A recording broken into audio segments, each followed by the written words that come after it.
欢迎持续锁定1400说新闻，我是黄斐瑜。台湾在近新增了5例境外移入的个案，来听指挥中心的最新说明。首先，我先报告有关我们今天有新增5例的一个境外移入的一个确定个案哦。那总共就是这个案463到467，那其中有4位是从菲律宾入境，另外1位是由香港入境。那463是50多岁的男性，3月到这个菲律宾工作7月21号出现这个发烧、咳嗽、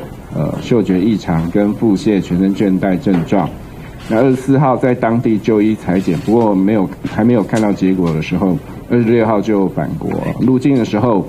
因为体温偏高，所以由机场检疫人员安排采检了。那也到集中检疫所隔离哦。那当天晚间因身体不适，那也到这个医院就医，于今日确诊了。那再来就是说案464是30多岁的男性，那今年是1月到香港工作，7月16号开始出现这个发冷盗汗的症状，有这个自行服药症状缓解。23号开始出现这个嗅味觉异常的一个症状那不过他没有在当地就医因为要探亲的缘故所以7月16号返国，也主动告知有症状那再来就是案465的部分，是30多岁的男性，那1月到这个菲律宾工作，6月19号陆续出现嗅味觉异常、咳嗽、喉咙痛、肌肉酸痛症状。那当日有到医院就医，那也抽血进行这个快筛的检验那结果是阴性。目前也是26号返国入境时主动告知有症状，那也是采检之后后送检疫所隔离，今日确诊。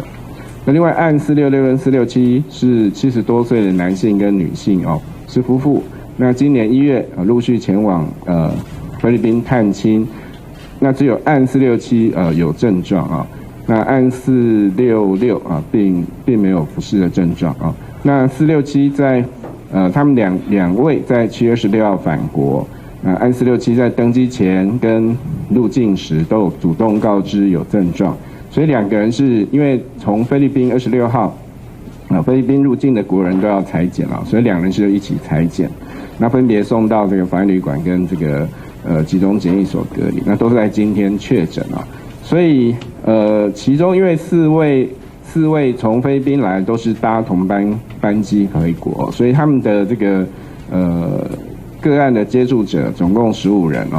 其中10人就是此4名个案的同班机前后2排的乘客都是居家隔离，那另外5个是同班机的这个机组员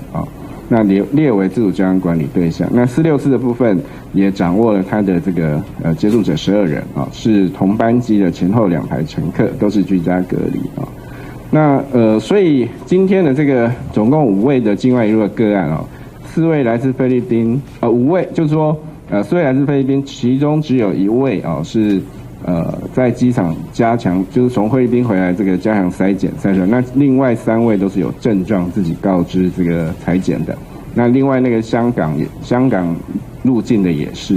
就等于是5例里面有4例都是因为症状采检而这个确诊那另外大家关心的有关自台返泰的个案的接触者追踪的情形跟各位报告就是该这个泰籍的移工30几岁的男性，那2018年1月来台工作，7月21号返泰之后根据我们跟泰国方面的了解，他是22号才开始出现腹泻，不过他并没有呼吸道症状，没有发烧，没有嗅味觉异常。那25号当天才开始做这个采检，那核酸检测是测出阳性那目前我们针对昨天就是到他的这个服务的公司去做这个疫调，那已经匡列了189人，那其中就是跟他同宿舍的一个接触者有18人那另外他在工作区的接触者有11人还有其他员工160人那在昨天的时候，我们已经针对就是这所谓的宿舍区的接触者跟工作区的接触者29人里面的28人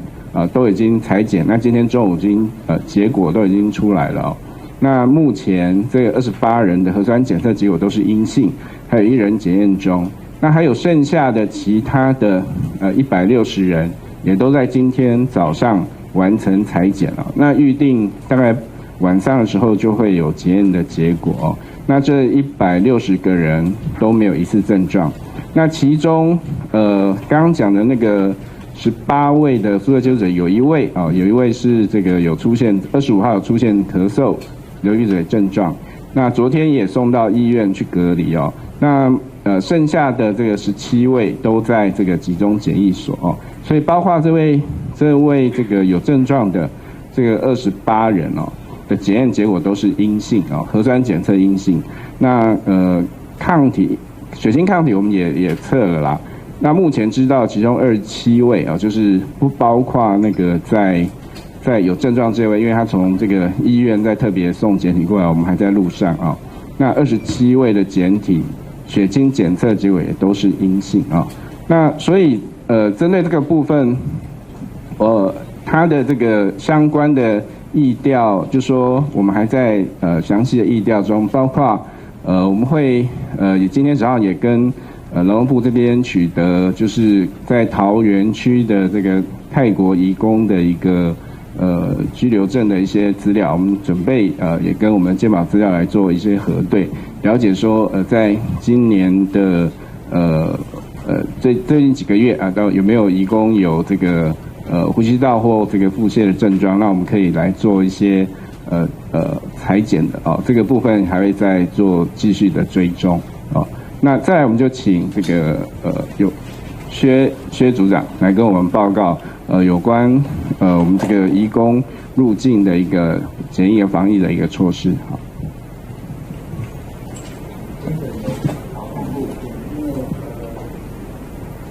好，接着由劳动部跟大家来报告移工的防疫措施。那说明的重点大概有入境的检疫措施，以及在台移工的防疫措施。那在入境的部分，那劳动部依照指挥中心在今年3月17号的指示，移工入境就必须要办理居家检疫14天。那在新的措施在3月27号有修正，那修正是检疫分流。那针对产业新聘的部分呢，是由雇主来自行办理居家检疫14天。那社福类的移工跟产业类的在入境的移工这个部分呢，是送到集中检疫场所，就卫福部有提供600床的集中检疫的床位数来供劳动部来运用。那截至到目前，从3月17号到今天，目前移工入境办理检疫的人数是7737人。那目前还在检疫当中的集中检疫的部分是327人，居家检疫的是1141人。那针对居家检疫的部分是由雇主来自行办理，那为了要落实督促雇主能够落实，所以我们采取的是事前查核、事后入境，我们会请地方政府去关怀这2个主轴。那针对移工居家检疫的事前查核的流程，就是雇主在引进移工之前呢，必须要先找好居家检疫的地点，然后通报地方政府，由地方政府的劳政主管机关派员前去检查。那它的检查的重点就包含了它的建物的结构，或者是必须要有1人1室，要有独立的卫浴、空调。那另外要有如果有公共空间，必须要有消毒的设备。那另外必须要有24小时的门禁管制跟录影的设备，确保这个移工能够在这14天内能够在里面完成居家检疫。那入境取得检查的合格证明之后，才能够去跟我们外交部的驻外管处去办理移工的签证，之后才能够持着这个就是签证来引进移工。那事后的关怀呢？那移工入境之后，地方政府呢，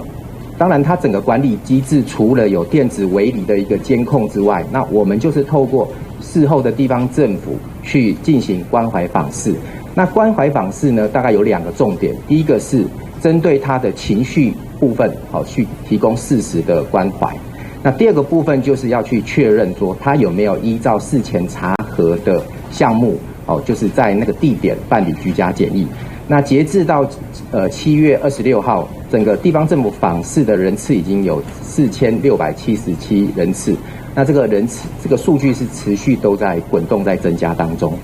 那第二个部分是针对在台移工的部分，那这个部分的话，劳动部事实上是透过了就是订定移工的指引，包含了工作、生活跟外出休假，然后提供给雇主、仲介公司以及移工朋友来提供适当的一个协助。那这个指引里面就会建议说，雇主可以在尽可能的提供就是工作上面的分流，就是避免他们能够同一个班别跟寝室能够混住哈。那第二个部分是协助安排不适，就是有身体不适的去就医。那如果有接触，好，台湾在今天新增了5例境外引入的个案。那么指挥中心呢，在目前正在进行说明。那么其中4个人呢是从菲律宾入境的，1个人是从香港入境。更多的内容锁定 TVBS 脸书粉丝团跟 YouTube 都会有疫情中心记者会的全程直播。也会请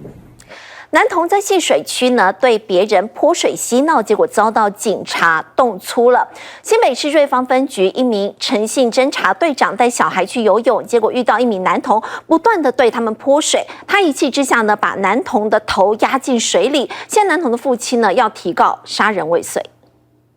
小孩子在玩，你可以制止，你把他头抓住，按在水里面是怎么样？2名男子在游泳池旁的柜台越吵越凶，脖子按在水里面。我叫他走，他不走，一直泼。你为什么好？那你为什么抓他？我抓他脖子按在水里面，为什么？其中一人狂问对方：“你为什么抓他的头？”得到的回应是他一直泼水，2人完全没共识。抓他头按水里面，你怎么不管小孩啊？你们抓他头按水里面，没关系啊，要告来告嘛，我这是告你杀人罪。好，没问题。吵到最后，连告杀人罪都说出口，一旁民众跟小孩看傻眼，警察也来了。小心动动那位先生，然后那先生好像是突然暴走。双方从里面吵到外面，救生员一头雾水，不知该如何是好。然后小孩子的头被他强压在水里面去之后，然后对方就大喊：“你这家长呢？”救生员看到之后，跟现场泳客看到之后都冲过去，然后就把他的手松开。民众把影片 PO 上网，说25号下午，中立一间游泳池儿童戏水区有男童疑似朝大人跟小孩泼水，结果对方生气了，疑似伸手把男童压进水里还不放手。事情曝光后，发现这位男子竟然是新北市瑞芳分局的陈姓侦查队长。陈姓警官在脸书 po 文说，当时是男童朝他跟小孩喷水，屡劝不听，还强调自己没出手压男童进水里。但事情真相到底是什么？警方只强调不会护短，会再调阅监视器厘清。双方说法间有落差，且已相互提告，本分局立场绝不护短。游泳池压童事件爆发后，3岁男童的父亲坚持对陈姓侦查队长提告杀人未遂，而警官也反告诬告伤害以及强制罪。原本到泳池戏水，却爆发冲突，闹上法庭。这结果可能2个家庭都始料未及。TVBS 新闻廖宗庆、刘新奎、吕正成、许佑翔，桃园基隆场报道。好，究竟有没有把男童的头压进泳池？要监视器来还原真相。这名侦查队长说是男童自己滑倒的，而且男童的家长呢，从头到尾都没有陪在身边，放任他拿水枪去喷人。但是男童的家长也认为，这名警官呢是把小冲突当刑案来办。到底有没有把男童压进游泳池？爸爸真的只想要一个真相。请你们再洗一份给我，因为现在对方也是警察，他把我小孩子的头整个压在水里面，就在那游泳池里面，你们不愿意给我影片，想要保全证据，也期盼公布画面还原情况。在那边说谎说：“哦，小孩子只是跌倒而已。”所以觉得他是完全就不符合我看到的监视器，还有现场泳客，还有救生员看到的事实嘛。为了孩子这一口气吞不下，只是遭指控的一方，新北市瑞芳分局的警官想要澄清，写了1300多字的自白，说泳池压童入水，这指控真的太沉重。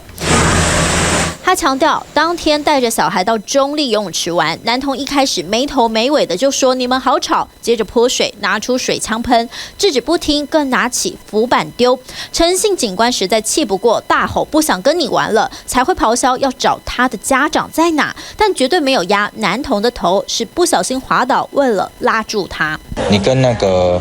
另外2个小朋友有吵架吗？没有。男童事后也说没在吵架，一开始都玩得很开心呐，因为妈妈受伤没办法陪小孩下水，当时都在大厅透过玻璃看。他说喷水是想找同伴玩，不清楚为何会被压进泳池。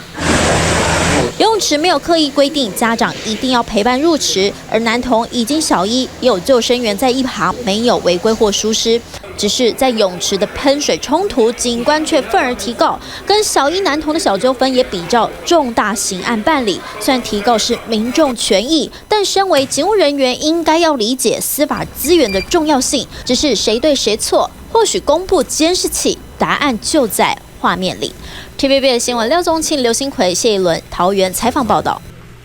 好，有诈骗集团呢，透过群组号召大家一起来赚大钱，希望呢这个未成年也可以加入诈骗的行列。犯案地点呢就在嘉义市区的一栋别墅，而警方观察了1个多礼拜之后呢，派出了40名警力执行攻坚。维安特务个个全副武装，爬上联动住宅后门进行攻坚，锁定好铁窗，使用工具打算破门而入。特勤部队2、3下就把门给撬开，身手利落跳进屋内准备逮人，丝毫不敢掉以轻心，就怕慢了一步就会逮不到嫌犯诈欺的证据。就说他们真的很会挑这个地点，挑那个最角落那一边，好，然后造成我们要执行攻坚的时候困难性非常高。这6大队经过1个多星期追查，锁定嘉义市区一栋别墅，动员40名警力，顺利逮到13名诈欺嫌犯。另外有3名少年，他们这3名少年大概都是17岁。嫌犯透过群组号召大家一起赚大钱，使用笔电、平板、手机以及路由器，欺骗香港、大陆的民众电信欠费，对方说没有的话，就说可能是身份证遭盗用，再转接给2、3线进行诈骗。2线人员他是假冒大陆公安，那这时候大陆公安2线人员就会受理报案，那受理报案以后，他们再把这个电话再转给第3线人员，第三线人员他是假冒检察官。诈骗集团才成立2周就被逮个正着。对，所以他们这些人其实都是他们被抓了以后，那如果收押或者说交保，他们出来都是会重操旧业。目前逮到这13名嫌犯，7人曾有诈欺前科，判决太轻，导致一犯再犯，所幸这次没人上当受骗。TVB 新闻张君燕、李彩颖台中采访报道。好，来看到有外送员呢，见义勇为，还可以帮忙抓小偷。新北市永和有一家设计公司呢，被小偷给闯入，偷走外佣的随身包包。而小偷在逃跑的过程当中呢，刚好就有一名外送员经过，他马上骑车帮忙抓贼。白衣男肩上背着包，拔腿狂奔，穿越马路，像在跑100米。一旁 Uber Eats 外送员经过，还频频回头看。这时黑衣女子大声呼喊：“有小偷！”外送员马上掉头往前追。双方来到住宅旁小巷，白衣男原先还想躲，但似乎真的累了，偷来的包索性不要了，往他身上一扔，爬上围墙躲进防火巷。这个位置，然后刚好跳到那个木板，我有听他开一声。我把机车骑到他前面的时候，他就把包包丢出来。包包丢出来以后，他就骂了一堆话，以后他就开始翻墙。外送到一半遇上小偷，王先生义不容辞，放下餐点帮忙追捕，最后干脆下车和警方一起到巷口包夹。一伙人终于逮到他，一问之下才发现原来是随机犯案。然后刚好从那个玻璃反射看到别人在拿他的包包。然后他是先翻我们的抽屉，翻一翻再过来拿。把时间推回25号傍晚，当时室内设计公司还在营业中，大门敞开，但1楼都没人。送行窃贼经过，看见里面有包包，竟动起歪脑筋，拿了就跑。虽然当下被识破，但为了不被远警追捕，他一路钻小巷，直到200公尺前的路口，才终于被拦下。当时还有几张单要送？就1张，就已经快到目的地了，然后就看到，所以就马上掉头去先去追。当下没多想，只希望能在警方到场前帮忙拦下小偷。即使外送餐点会有些延迟，但能帮忙追回民众的辛苦钱，比什么都值得。TVB 新闻黄正国、新欢新北市报道。好，真的是祸不单行。苗栗这名男子呢，把车逆向停在家门口，结果被另外一辆车呢给撞上了，不止身材工具毁了，现在呢自己还得要吃上逆向停车的罚单。嘣一声很大声，我赶快下来看啊，然后我傻眼，幸好我车子放在那里，不然整台车冲进去。停在自家门口的轿车突然被白色进口车这么一撞，灰车往后斜插进了隔壁邻居家的铁卷门，剧烈的冲击挤压，车子后挡风玻璃破裂，车头也全毁。还好一台车这样，我每天还要去竹中科学园区工作，我现在都不能去了，我要载工人工作。车主看到生财工具被撞成这样，气得问白车驾驶：“你怎么开车的？”对方却指控是灰车逆向停在路边才害他酿祸。旁边的大哥他说他开快100，根本没有刹车。双方一度发生口角，互相推挤，幸好其他家人跑出来，赶快劝和，才没节外生枝。但被撞的灰色车子的确逆向违规停车，警方还是要办。该车辆停放有警铃道路边缘，可是逆向停放，警方将依照《道路交通处罚条例》第56条第6款开立罚单，罚款金额为600至1200元。意外地点在苗栗头份银河南路。27号傍晚，自称业务员的白车驾驶疑似精神不济，失控撞上停在路边的小客车。警方调查，肇事驾驶没有喝酒，可能是疲劳驾驶酿祸。而真正肇事原因还要调查，却苦了这无辜被撞的灰车车主，不止生财工具被撞毁损，还得吃上警方600到1200元逆向停车的罚单。TVBS 新闻谢谷金苗栗采访报道。好，论文风暴真的是烧不完。李眉蓁的论文涉嫌抄袭风波，现在延烧到自家人了。国民党立委郑正乾呢爆出涉嫌抄袭他博士班学妹的论文，现在又传出呢他的论文呢，其中有一位口试委员就是学妹的老公，在审核上有瑕疵。到立法院那最主要讨论是什么呢？讨论修宪的问题。车上直接开直播，前一天国民党立委郑正乾还抓紧时间和支持者用网路报告要做什么，但事隔一天，郑正乾变得低调，因为他之前的论文争议似乎还没结束。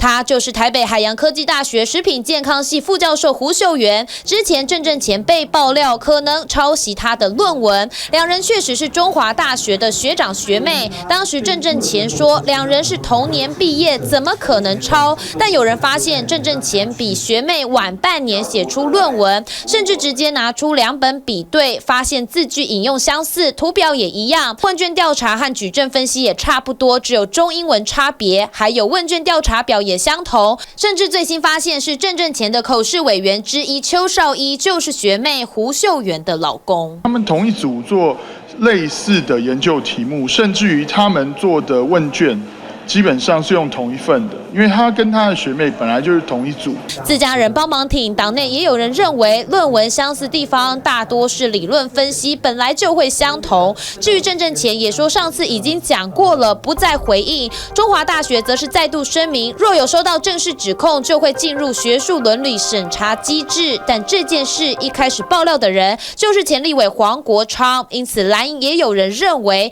是不是在布局接下来的新竹市长选战？国昌本来他就对这个著作权，他非常的了解，文的审查，这应该是一个非常严肃的事情。李眉蓁论文爆开后，效应之大，蓝绿政治人物过往论文都被摊在阳光下仔细检视。TVBS 新闻吴崑言、谭英伦台北报道。网上看新闻，请下载 TVBS App 或直接按订阅 TVBS 新闻频道。